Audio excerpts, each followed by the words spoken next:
G'day, this is Captainoob, and this is the Zetan Fist. This is an alien blaster with a couple of extra added modules on it, all Nif Bash style. It's a scattershot pistol using the same animations, but the sounds for the firing are a little bit different. They've got an extra little wave of reverb, which is nice. We'll show that off in just a second, but the customization on this thing is actually nothing. You get a legendary effect, and that is all you get. We're going to leave this for now, but yeah, we will probably come back to this if we need a little bit more power. Funnily enough, if you put the explosive on this, you'll get the scattershot, and it'll be hit scan as well, because the projectiles here aren't exactly on the hit scan side. But there we go, there's the Zetan Fist, and getting this weapon out looks like that. It's got some sweet reverb, so listen close.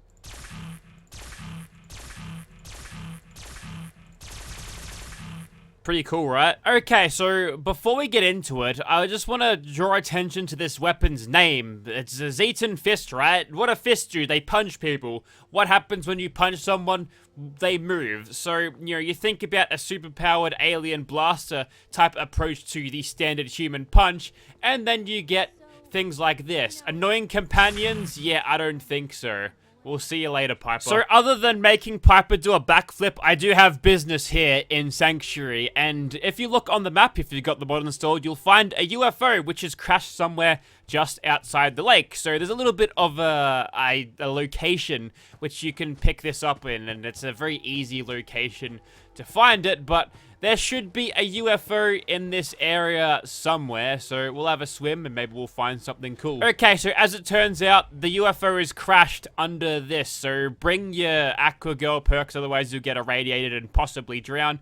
And somewhere within these parts is going to be the thing. It's an expert unlock, so bring your lock picks and also expert lock picking perk as well. Now, funnily enough, this implies that the aliens use a similar type locking system to literally everything in the pre-war wasteland. But here you go. Here you can find the Zetan Fist in and of itself and the alien blaster rounds, which have been modified. This is a proprietary ammo type for this particular weapon. You'll only need these things. You can craft them on a chemistry workbench under utility, but we won't pick this up. We've already got one through console commands, but there you go. Never mind, I lied to you. I am going to pick it up.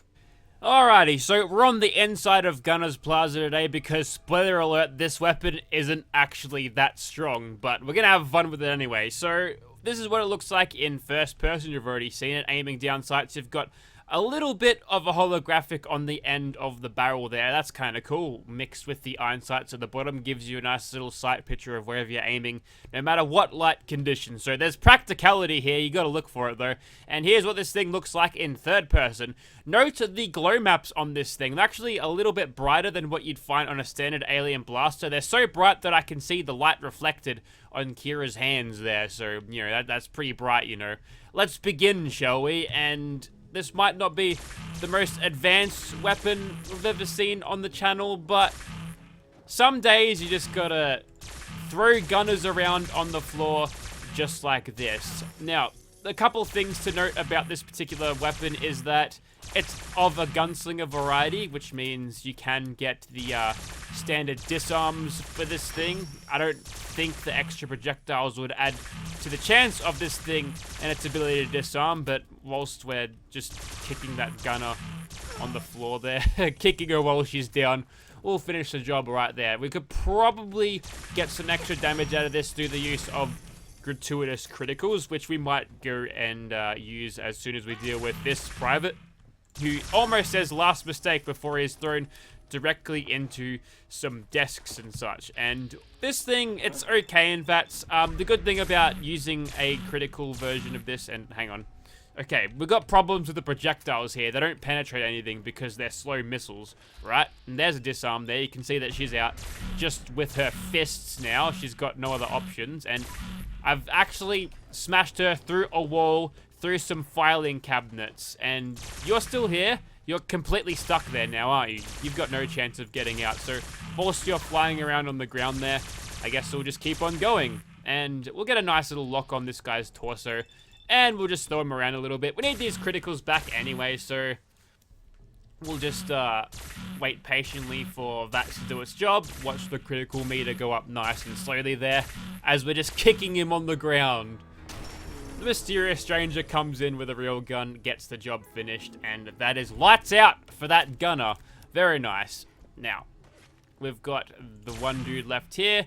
He's still carrying his rifle. I think he can't disarm it or be disarmed of it if he's ragdolling with it, but unlike everyone else, he's decided to slam into a couch, so at least he was slightly more comfortable being thrown around the room than most.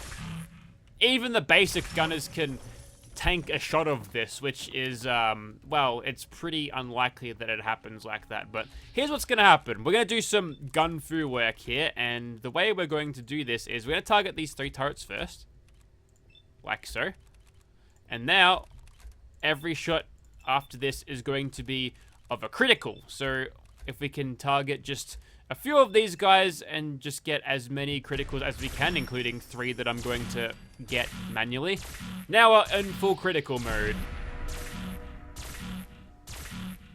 And for some reason we're getting like orange lights on the criticals, but now it's back to not? I don't know if that's a thing.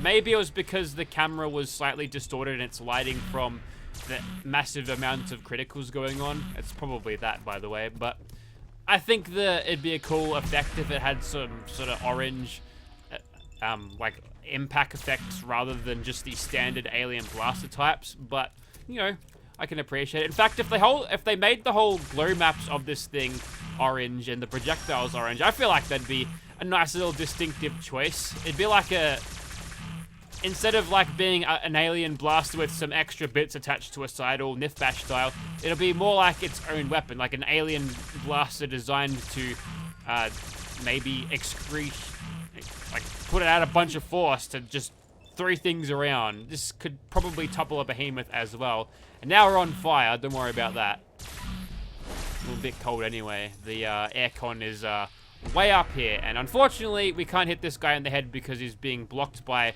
what I believe to be a picture frame, which was dislodged from the walls in the explosion. But now we're going to throw that gunner around. Unfortunately, without a critical, we're not going to be hitting her. And before that guy can open fire on me, that one as well, we'll just knock him down right quick. So potentially you could say that, yeah, it's practical for just knocking down opponents, dropping them. And it's a pretty light weapon solution to do that in your inventory.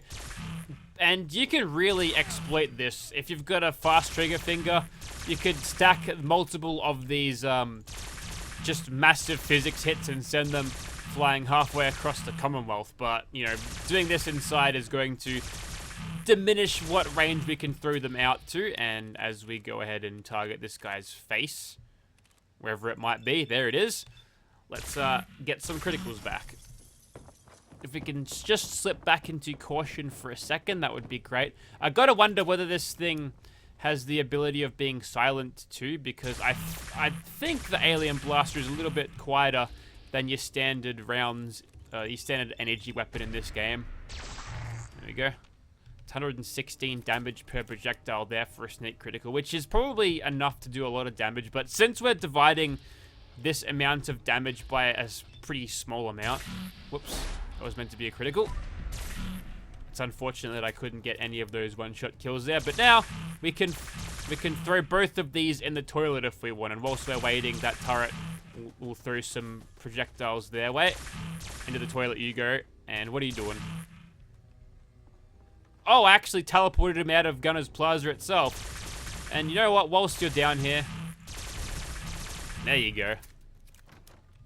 Ah, whoops, wrong room. Here, let me help you out. Let me just give you a nudge in the right direction. There we go. Right, now, where's the bloke that was down here before? I think I've pushed him through the wall there, which is unfortunate. And, oh, you're finished already. I don't think you even washed your hands. Bad hygiene. And, yeah, we've sent him through the wall here. He's now a monster that lurks in the mirror. And, ooh, look, the glow maps actually produce a glowing on the walls and stuff as well. Oh, that's cool. Oh, I saw that. You see that? That was a scene from whatever horror movie you saw last. It had a monster jumping out of a mirror, but this one you can kill because you've got an alien blaster that pushes them back to the 9th dimension. That's really far away if you're wondering. Alright, so we're done here, and I think we've done a good job. Classic holstered weapons compatible with this thing. You've got it on your hip right there. And if you rocked up to Ogre Free with this thing on your hip, no one would mess with you. Not even Texas Red. He'd skip town, mate. Alright, so this will be a less than conventional fight against the Swan. But first of all, we've got to remove this guy. And I'm glad he wasn't made as a super mutant suicider, because that would have caused issues. And that's a dude down there. He's dead. I don't think I should have shot that guy, but we're going to send Swan flying across the Commonwealth just like that. And there's a Nightkin over there as well. I think he's uncloaked. And that's a setter that I shot at. Oh well, dead now. No one can escape the wrath of the mighty Zetan Fist. I think I've just hit the edge of the hitbox for the Commonwealth on the Swan there. I've actually pushed him against the mighty invisible Todd Howard wall there, and look, I think that might be it for the fight. I can claim moral victory by sending him further and further into the void where he may not possibly return. You know what, let's just keep chasing him. Oh, we can't. He is so far out at this stage that he is out. Oh, there's the dividing fence right there. That's the fence you can't walk past, but that's it. No more Swan, and that particular super mutant, he's gonna try, but he will not succeed. We're on the very edges of the map. I think I've completely deleted Swan at this point, which is great news, but I think that's it. I could go and chase that super mutant down there, but I don't think he's getting up either. I would say that this is a success. There might be some other super mutant warlords we might need to give the same treatment, but I don't think they're capable of moving back onto the map as it stands. I'm struggling to find an avenue where I can even do that myself. There's a couple of Nightkin wielding miniguns as well, and, you know, they'll probably out DPS me, so we'll claim the victory, we'll take the L, and I think we'll move on to something a little bit different. See, I'm down all the way at these secondary train carts, which are on the very opposite side of where I usually fight this one. So there we go. Looks like that's a win for me. I think I just saw a vertibird. I didn't, but it's a win. So let's do a legendary effect. And how many times do I have to tell you not to do that? So probably the only giant monster that I can fight in a fair fashion would be the giant Mirelurk Queen, but we gotta bend the rules a little bit to make this work. We've added the Furious legendary effect onto the Zetan Fist, and we'll be using that to slowly chip away at the Mirelurk Queen's health whilst it remains in perma-stagger for pretty much the rest of this fight. We'll go for the legs on this particular occasion because that's a lot easier to hit than her face, and we get, I think it's almost as much damage as we get from hitting in the face anyway, so that's great.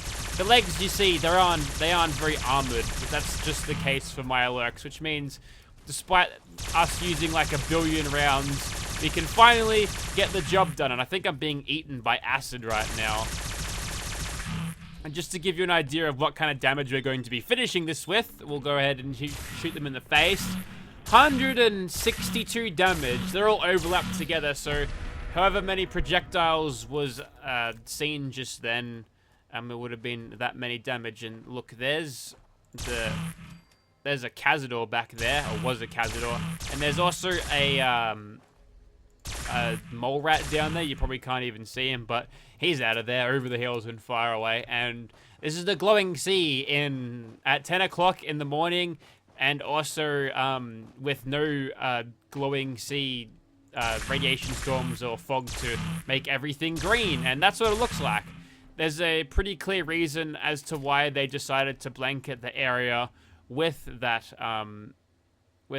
fog, because it doesn't look very good like this now, does it? Now everything's a little bit low poly at this range, and things aren't rendering properly like that. That would have been a problem if I was in a radstorm, because the glowing greenness would be everywhere. I couldn't see it anyway. So anyways, I think I'm going to call it there for this video. So that there was the Zetan Fist. A little bit of an interesting one. Just something simple, because not all mods have to be large, extravagant works of art. Sometimes just the simple things need to be looked at, and I think this is a pretty fun weapon to use. Maybe for fun little idea. You just gotta, if you just want to throw NPCs around a little bit before you kill them, it's definitely a play with your food instead of eat it sort of weapon, you know?